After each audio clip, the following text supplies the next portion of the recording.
When I was there, though, I also got, and because they shipped it into me because it wasn't there when I first went the other day. The Thing, #1, by Walter Mosley. Tom Riley does the art, and Jordi Belair does the colors, if I'm not mistaken. That's right. Let's. The art is okay. Not my cup of tea. It'd be good for certain characters. I'm not a big fan of it personally. Um, I don't know. It just seems a little empty, I guess is the way I would put it. Seems a little empty to me. Belair does a good job with the colors though, adding in I don't know, some oomph to the illustration, but that's really the best thing to say about this, to be brutally honest with you folks. I mean, well, this cover you can see this looks like a like baby's first Thing comic. I've seen the variant. Wish I got the variant. I keep pushing it off because it's so annoying, folks.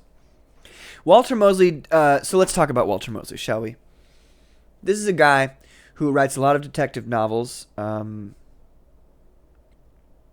He writes his novels and he predominantly sets them in the 50s and the 60s, where there's a lot of segregation and racism bullshit going on, so that he can continue to milk that cow. As far as I can tell, this feller Walter Mosley is obsessed with race. He is absolutely obsessed with it. It's put into every single thing that he works on and everything that he does. And he's gotten awards for it, and so, he's paid his dues to the woke crowd, and he's gotten his payment in return. And apparently the man got gifted with writing The Thing, even though he doesn't have a single comic book to his name. Not a single comic book credit.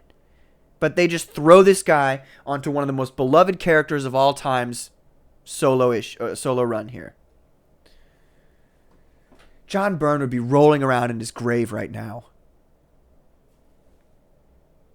This just in, John Byrne is he's still alive. Whoops. No, I'm just kidding. I love John Byrne. Thing doesn't act like Thing, doesn't talk like Thing. He's just a sourpuss the whole issue, because that's how people who don't know how to write the Thing write the Thing. They've read a few issues where he's down because he's a monster, and so they're like, this is the whole character. Well, you obviously didn't read anything else. The Thing is so much more than that. So much more. But they don't know that. They don't know any of it. So, through a series of events that can only be described as laughably ridiculous, the Thing gets pepper sprayed in the eyes, and his first response is to swat to his right. He gets pepper sprayed in the eyes, and he goes like this. Bam! Because that's what you do when you get pepper sprayed. You instantly start flailing about, trying to punch the nearest thing to your right. And so he throws a car across the street, and then Alicia's like, after that one thing, right? Alicia's like, I think we need to take some time. Actually, I'm going to do her voice from the 90s. Benjamin, I think we need to take some time. She was kind of British in that show. Which makes no sense. Doesn't make any sense at all.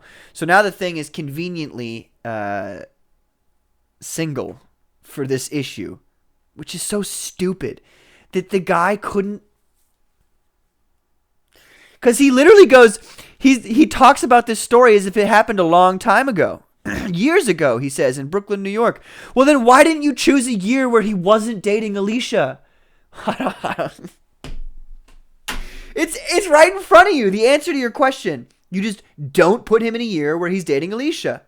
Have it, it's Elijah dating Johnny right now. Okay. But he can't. He doesn't. So anyway, he says that this happened years ago, but there's cell phones and shit in here. So that's bullshit. He's just lazy. Just lazy writing. The Thing gets a red letter. All of the other letters are white on his table. I'm sorry, I'm being picky. He gets a red letter, and literally inside of the letter is a dating fairy. A dating fairy. A dating fairy. Right? So the thing is just, he doesn't bat an eye at this. He's not remotely concerned that an entity has entered the Baxter building without the sensors going off and, the security. And he's not concerned about that at all. No.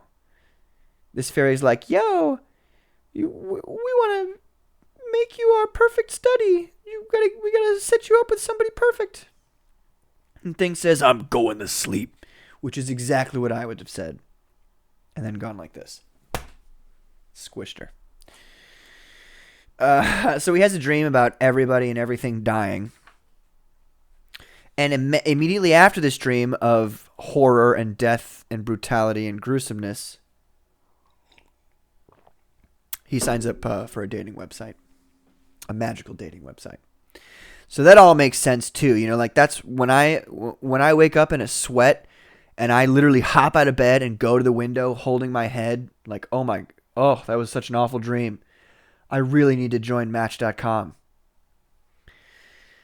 So the fairy's like, you ready to apply? And he's like, what are most people looking for in your service? And she's like, you tell me what you want and I'll translate it into the system. Height and weight. 6'6" and about 432 pounds. Race. Non-white. I was waiting for it. I was waiting for the moment that Walter Mosley made the thing about race. I was waiting for it. And there it was, ladies and gentlemen, happened right there. And I'll get more. We'll get more as the issues go on. Whether or not I'll buy them, I don't know what's going to happen with that. I don't know. I don't want to give this guy money. Non-white. So let's break it down. What has happened here? Walter Mosley is a man of African and Jewish descent. He's obsessed with race and he can't get it out of his head, so that's all he ever writes about or does. Walter Mosley gets rewarded by the woke overlords that be and gifted with a run on the thing, which of course has to be written by a Jewish man or somebody with Jewish descent because, otherwise if you had just some like random guy write, that's racist. That's John Byrne. I'm pretty sure he's not Jewish. And so him writing the thing, it's unacceptable. So what Walter does, good old Walter here, he does what most of these woke losers do, and he does a self-insert. So now the thing, Walter Mosley's writing the thing as if he's him. And so the thing will react the way Walter Mosley reacts to these types of things. And Walter Mosley wants you to know that the thing, he could have said Jewish, he could have said, really, you would just say Jewish, because that's what he is. He could have said Austrian, because technically the thing is based off of Jack Kirby, who was Austrian and Jewish. He could have said that. But no. Walter Mosley wants you to know. He wants you to be damn sure that the thing is not white. And you might be saying, oh, he's just making a joke about his rock skin or his orange skin. Then why didn't he say orange or rock? No, he wanted you to know, sure as shit, he's not white. So, you know what this means, though, ladies and gentlemen. And it's really a masterful play. It's a masterful play on Marvel's part. DC came out with Superboy, and he likes boys now, and so he's gay, and that's a big move. Superman is gay. They've got a gay Superman. So how does Marvel... they're now in the ditch. They're in the SJW. They better find something fast. They better make some character fast. So Marvel, they're playing some 4D chess here. You know what they did? They made the first transracial superhero. First transracial superhero. The Thing. Brilliant. These guys... can we give... Pulitzers to comic book writers? We've got to. We've got to now. We've got to.